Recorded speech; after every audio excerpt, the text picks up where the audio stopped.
Let's meet someone who transformed Australia's pharmacy industry. I'm Kate Save. The Inspired CEO starts now.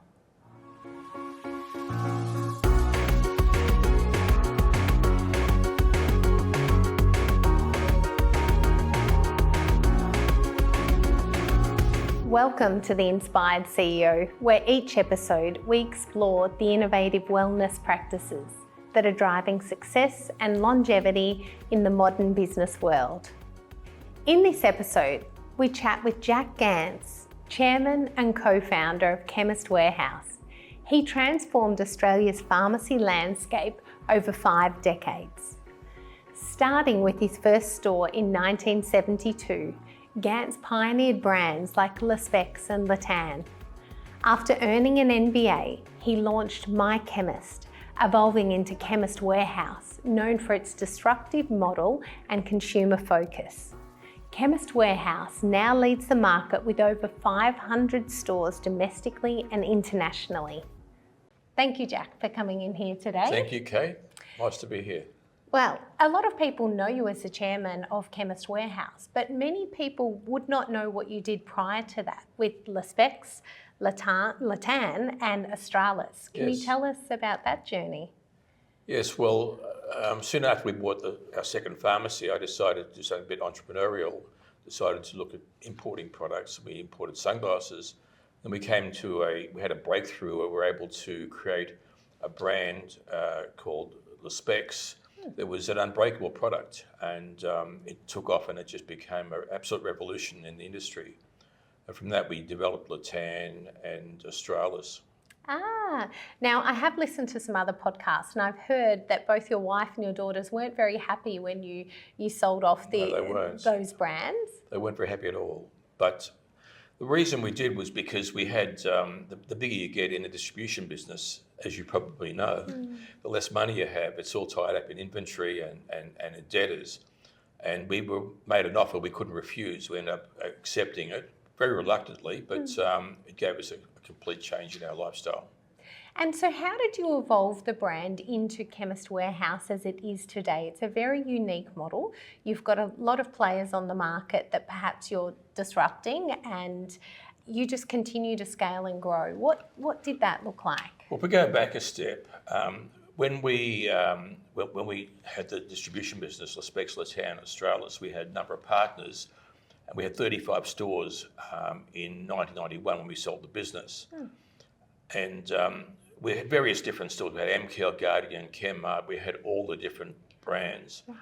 I sold the business, did an MBA, came back, and I said, look, we need to reinvigorate this pharmacy business.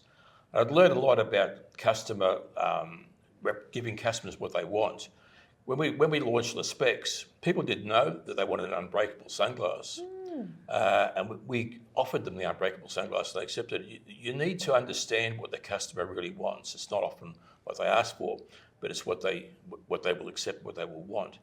So we were very, very concerned about, focusing a lot on what the customer wanted.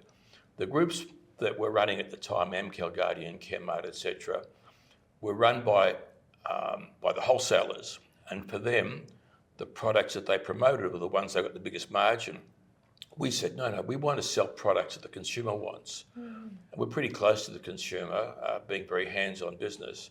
And so we created My Chemist, which was, today I can call them a pretend discounter, because they were a pretend discounter. If you bought the specials, the 100 specials, then you would be buying at a discount, but everything else was full recommended retail. Right. Which is very similar to what our competitors do today.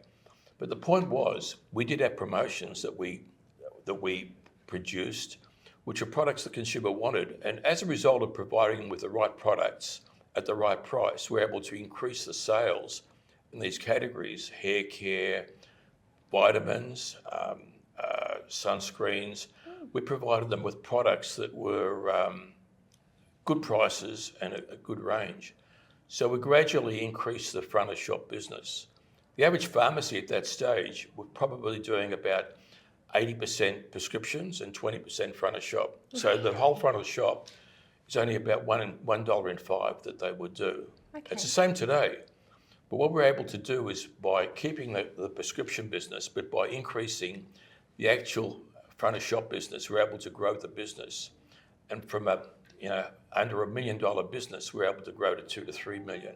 And it was in the year 2000 when we had 50 stores that I had an epiphany. I said, what would happen if we were to discount everything by 25%? What would that look like on gross profit? Yeah, well, that's the problem. So apart from going broke, what else could happen? Well, there's a couple of factors that you can play with to be able to make it work. The biggest expenses in pharmacy, in fact, in any retail business, is rent and wages. Yes.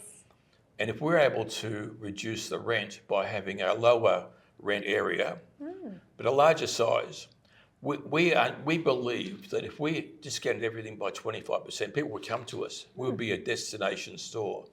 So we said, if that works, we can actually have a bigger turnover. Instead of being $1 or $2 million, might get 6 or 7. And that's what actually happened. But it took a long time. It took a while before we were able to work out all the numbers, have all the pieces fall in place. We needed to make sure that we had the right product, the right range, and the right support from the suppliers. And we got the support from the suppliers because we're able to increase the sales per capita of the things we sold.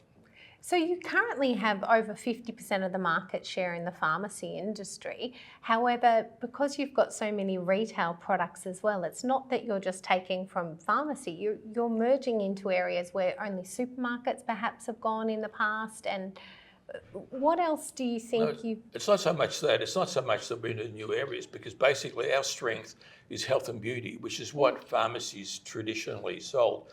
But they didn't have the ranging, and they didn't have the depth and width, and they didn't have the pricing or promotion. What we're able to do is actually increase consumer demand for products that we sell. So typically, if we move into a pharmacy, if we move into a new area, we probably affect our competitors by about 5 or 10%. Right. They would probably drop by about 5 or 10%. They might be doing 1.5 to 2 million, but we'll open up with about a 6 or 7 million. And that doesn't come from them. That comes from increased consumer demand and consumer uptake of product. And that is because we take some from supermarkets, some from specialty stores, some from our competitors, but the main increase is people buying more product. You've been into our stores. You know that you can't leave without buying a basket full of products. And don't take the kids with you as well. I've got 2 daughters, soon to be teenagers, and I cannot get them out of there. Yeah, well, our philosophy is that we want to surprise. We want to give the consumers more than they expected. And as a result, that we get well rewarded. We've got very good loyalty. We don't have a loyalty program like Coles and others have, because we believe that our customers are loyal to us because we provide them with the best products at the best prices. And this is our philosophy to continue to do that. Just as an example of how we increase a market, the vitamin market, you probably know that we have a lot of vials of vitamins. Yeah. The vitamin and mineral market in Australia is probably worth about 2 billion. Right. We do about 1.2 billion of that 2 billion, about 70% of the total market. Now, that's a high percentage, but the thing is, if you look at what the American market is, it's only about 9.1 billion. Okay. So we represent about 2.5 to 3 times the volume per capita of vitamins in Australia. And it's the same with every other market we're in: shampoos, conditioners, every area, skincare. Every area we're in, we actually expand the market. And that's why we get so much support from our suppliers, because they recognise that if they support us with marketing support, that they'll get increased sales and it'll be a win-win. I have a philosophy that if we work with a supplier, as you know, Kate, you're one of our suppliers, yes, that we want to have a win-win. We don't want to have a situation where you win and we lose, or we win and you lose. Yes.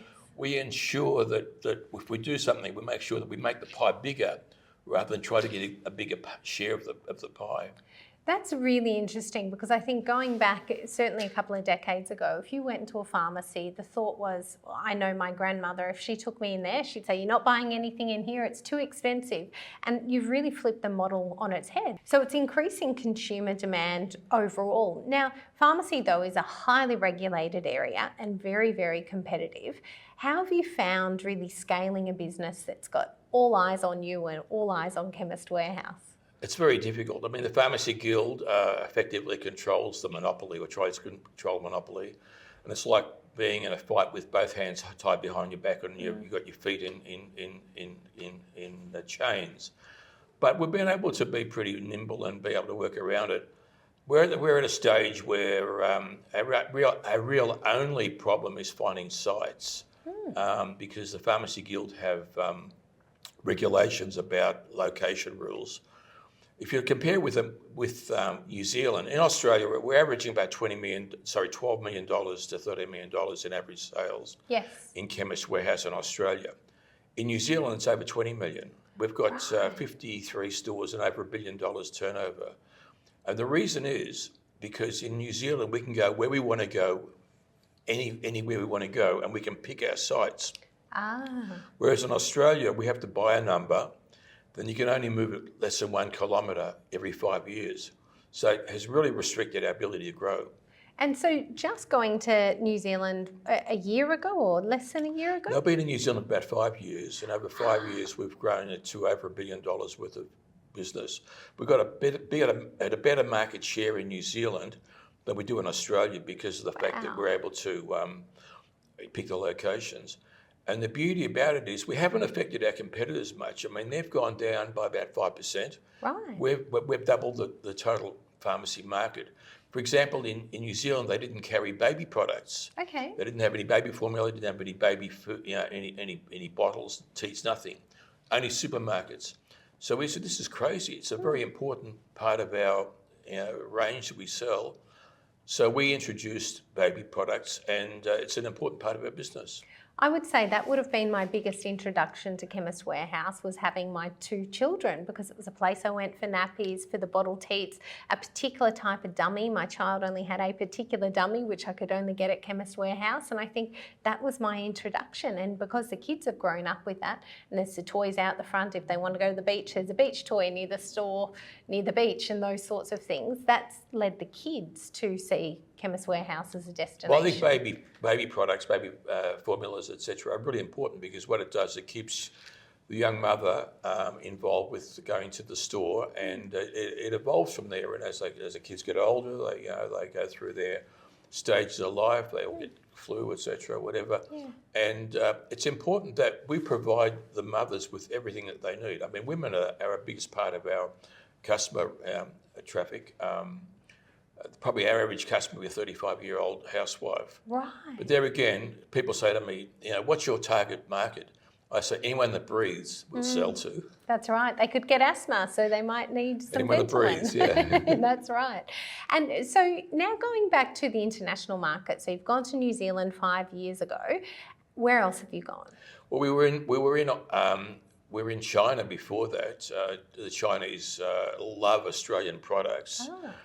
The Chinese government has a policy of trying to restrict overseas products, but the Chinese consumer doesn't trust anything that's got Chinese writing on it. Right. So they loved our vitamins made in Australia and New Zealand, and we've got a great market there. Vitamins, baby formula. They had a situation where they put melamine in baby formula, and a lot of babies died. Gosh. And a lot of Chinese mothers don't trust Chinese baby formula. So the Australian baby formula was really sought after. So we've got the biggest website on Alibaba, and now we've got 7 bricks and mortar stores in China that sell cross-border. The Chinese have restrictions on what you can actually sell in pharmacies. Yeah. Anything that's in a capsule or a tablet form, they consider to be a medicine. And medicines have to be regulated like medicines. So we can sell them cross-border, so we can have duty-free stores in cities, People come in there, get a customs clearance, and they can leave with the goods. Wow. So after China, you've gone to Ireland recently? We went to Ireland. We've been to Ireland about 3 years. We picked a very bad time to go to Ireland in the middle of the pandemic. Right. But in spite of that, people just loved it. The average Irish pharmacy there's a lot of pharmacies in Ireland, a lot more per capita than in most other countries. Okay. The average Irish pharmacy does about €750,000 per year, Okay. about 1.3 million per year. Our average is about €6 million.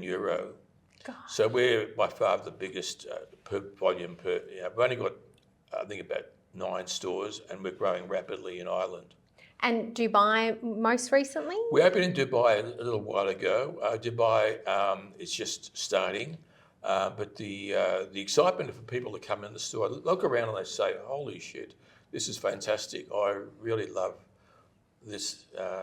This is fantastic." The variety. And, Yeah, the variety, because the average pharmacy in Dubai is very small and has a very limited range, very expensive. So we give them the variety and the price. Now, more recently, you've done this, the mergers happening with Sigma. What does this mean for Chemist Warehouse? Well, it's a new chapter in our evolution. Our CEO, Mario, says this is a 100-year business. It's going to take 100 years to get where we want to get to. Merging with Sigma gives us the ability to be able to utilise their strength in wholesaling and distribution, which will save us a lot of money. They're much more efficient than we are. And it also gives us access to the Amcal and their other brands, which we want to make stronger and more successful in the marketplace and more competitive than they are today. We believe that we'll be able to have a good growth by combining the two businesses together. We see at least $60 million worth of synergies, and hopefully we'll do even more. So what does your day-to-day involvement look like in Chemist Warehouse? Well, I'm not involved in the day-to-day business. I'm not operational at all. Yeah. I haven't been operational for a while. I'm more strategic. Okay. I'm the one that looks at a lot of the strategic deals, overseas expansion. So for me, speaking to banks, speaking to suppliers, doing negotiations such as we did with you, to have a relationship that works for both parties. It's a win-win. We believe that if we can help you to grow and you can help us to grow, it's a mutually beneficial arrangement. So that's the sort of thing that I do on a day-to-day basis. I must say, from the Chemist Warehouse end-of-year parties that I've been to the last few years, the strength of the synergy between your brands and your partnerships, or the suppliers, with the people that physically work in the stores or in the head office, is unbelievable. I felt like being in an atmosphere where you've got 2,000 people, I think, attend these events, but everyone knows everyone, and it's very tight-knit, and those relationships are absolutely rock solid. They really are. I think that the relationship with our suppliers and with our buyers and with our staff is really important. I think that a lot of people pay lip service to, they say, "Oh yeah, we look after our suppliers," but it's mostly not true. In our case, it definitely is. I mean, we're a major part of most of their business, probably represent about 60 to 70% of their total turnover. God. And so it's important that we treat them with respect, and it's a mutually beneficial arrangement. There's no point in them winning and us losing, and no point in us winning and them losing. Yeah. Because it's not a zero-sum game. We can make it much bigger, make the pie much bigger, and distribute it to both parties, get a bigger part of the bigger pie. Sounds great. Now, lastly, how do you manage your own health? Here you are, still working, doing all of the strategic arrangements, and you travel around the world with these deals overseas. How do you keep your health in check? Well, we've got a gym in our house. I'm there every day. I was there this morning. I have a personal trainer that comes twice a week. And I think it's important that you do physical exercise and training. So we go through weights, and I've got a Pilates bed, and I've got a cable machine. Wow. So we have a whole routine. I think, I spend probably half an hour to an hour every day in the gym. And I love it. It's otherwise I wouldn't be able to walk. Fantastic. So thank you so much for coming in today. Well, thank you for having me. We love your products. Thank you. And we love the success you're having in our stores. And thank you for having a mutual relationship with us. Well, thank you for the opportunity. And this is the Inspired CEO. We'll be right back.